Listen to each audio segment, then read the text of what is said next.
আমি একটা জিনিস বুঝলাম না যে এনসিপি শাপলা দিয়েছে এটা নিয়ে আপনারা খুব আলাপ আলোচনা করেন। এই বিষয়ে আমার সিনিয়র সচিব মহোদয় বিস্তারিত ব্যাখ্যা করেছেন, আমি আর বেশি বেশি কথা বলতে চাই না। শুধু এটুকু বলি, শাপলা চেয়েছিল কিন্তু নাগরিক ঐক্য, মাহমুদুর রহমান মান্নার যে দল আছে নাগরিক ঐক্য, তো ওরা কিন্তু প্রথম চেয়েছিল, একবার দরখাস্ত দিয়েছে, তারপর আমার সাথে ডেলিগেশন দেখা করেছে। তখন আপনারা কোনো কিছু দিয়ে আলোচনা করবেন, আলোচনায় তো আনে নিয়ে নেয় যে শাপলা নিয়ে যে নাগরিক ঐক্য, এখন এতক্ষণ আলোচনা করতে না, আমি বুঝলাম না। নাগরিক ঐক্যের দরখাস্ত তো আমরা ওদেরকে তো আমরা দেইনি, নাগরিক প্রথম তো তারাই চেয়েছে, কিন্তু দেইনি। কিন্তু এখন দেখি যে আপনারা খুব আলোচনায় আনছেন। আমাদের সিনিয়র সেক্রেটারি অলরেডি এই ব্যাপারে অনেক ব্রিফ করেছেন, আমি এই ব্যাপারে বক্তব্য এখন দিতে চাই না। স্যার, বিধিমালা সংশোধন করার জন্য এনসিপি কত চিঠি দিয়েছে, আপনারা কি বিধিমালা সংশোধনের জন্য আবার পাঠাবেন? চিঠিটা দিয়েছে গতকালকে মধ্যে দিয়েছে শুনেছি। এটা আমাদের কমিশনে আলোচনা করে এই ব্যাপারে আমাদের করণীয় যা আমরা নির্ধারণ করতে হবে। আমরা তো এখন কোনো সিদ্ধান্ত নেই না, আমরা সব কমিশনে বসে আলোচনা করে যা করার করবো, সেটা আমরা ডিসিশন নিয়ে দিতে হবে। আমাদের কমিশন সবাই চিঠিটা মাত্র আসলো তো গতকালকে। এটা এমন না যে দিলে আমার জব চলে যাবে, এমন কোনো আমি কোনো মন্তব্য করবো না। এটা এখন কমিশন সবাই আলোচনা করে তারপরে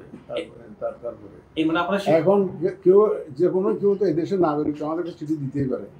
এটা রাজনৈতিক দল তো আমাদের stakeholder, major stakeholder, আর এরা একটা অভ্যুত্থানের নেতৃত্ব দেওয়া দল, আপনারা জানেন, নেতৃত্ব দেওয়া, তারা এখানে অ্যাক্টিভলি পার্টিসিপেট করা দল।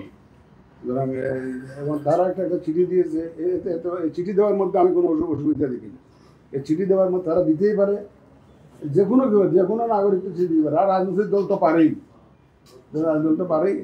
এবং আমরা তো, আমি তো ওই যে আপনাদেরকে একই কথা বারবার বলতে হয়, আমাদের রাজনীতিবিদরা দেখবেন at the end of the day দেশের সাথে অনেক কিছু অ্যাকোমোডেট করেন।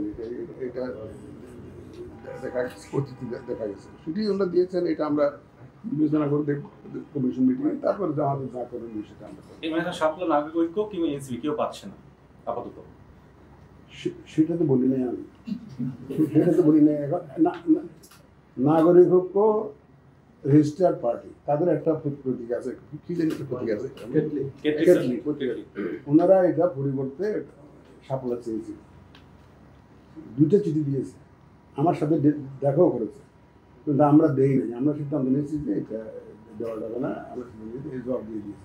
পরে না এনসিপি অ্যাপ্লাই করেছে, তারপর বাকিটা এনসিপিটা তো আপনারা জানেন, আমি এটা নিয়ে ব্যাখ্যা করতে চাই না। এনারা তো সেকেন্ড অ্যাপ্লিকেশন, প্রথমটা নাগরিক এখনো দেই নাই আমরা।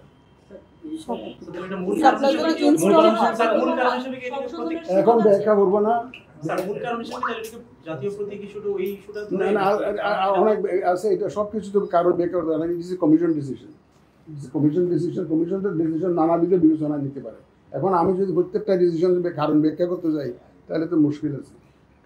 এটা আমরা কমিশন ডিসিশন যা নিয়েছি এ পর্যন্ত, নাগরিকত্বের যে দাবির ব্যাপারেও যে ডিসিশন নিয়েছি, ওটাও আমরা কমিশনের সবাই নিয়েছি। তো এইটাও এখন ওনাদের চিঠি দিতে পারেন। চিঠি দেওয়ার মধ্যে আমি কোনো ভুল দেখি না, কোনো রং দেখি না। এই চিঠি দেওয়ার মধ্যে ওনাদের কী বলবো, কোনো আইনের ব্যত্যয় করেছেন এমনও দেখি না। ওনারা চিঠি দিতেই পারেন, অলওয়েজ ওয়েলকাম টু রাইট। আপনারা যদি কোনো চিঠি দিতে চান, দিচ্ছেন না একটা, ওই যে সংশোধন করার জন্য, আপনার বিধিমালা সংশোধন করার জন্য চিঠি তো আপনারা দিতেই পারেন, যে কোনো কেউ দিতে পারে। রাজনীতিবিদরা অনেক কথা বলেন, এটা আপনাদের বলার অধিকার আছে, ওনারা বলতে পারেন। আমরা তো আর সেরকম জবাব দিতে পারবো না, আমরা শুনতে পারবো। আমরা শ্রোতা হিসাবে অত্যন্ত উত্তম, আমরা শুনেই যাবো, এবং আমাদের কাছে আমরা যথারীতি আইন মোতাবেক করে যাবো। হুমকি মনে করছেন না? আমরা মোটেও হুমকি মনে করি না, কারণ ওনারা তো দেশদ্রোহী না, আমরা দেশপ্রেমিক। দেশপ্রেমিক ওনাদেরকে আমাকে এগুলোকে আমি হুমকি মনে করি না। ওনারাও দেশপ্রেমিক, ওনারাও দেশের মঙ্গল চান, দেশের ভালো চান, এবং যে ধরনের কর্মকাণ্ড করলে দেশের মঙ্গল হবে সেটা অন্যরাও বুঝেন। আমি ওইটাকে কোনো দেশের জন্য হুমকি মনে করি না, আমাদের জন্য কোনো হুমকি মনে করি না।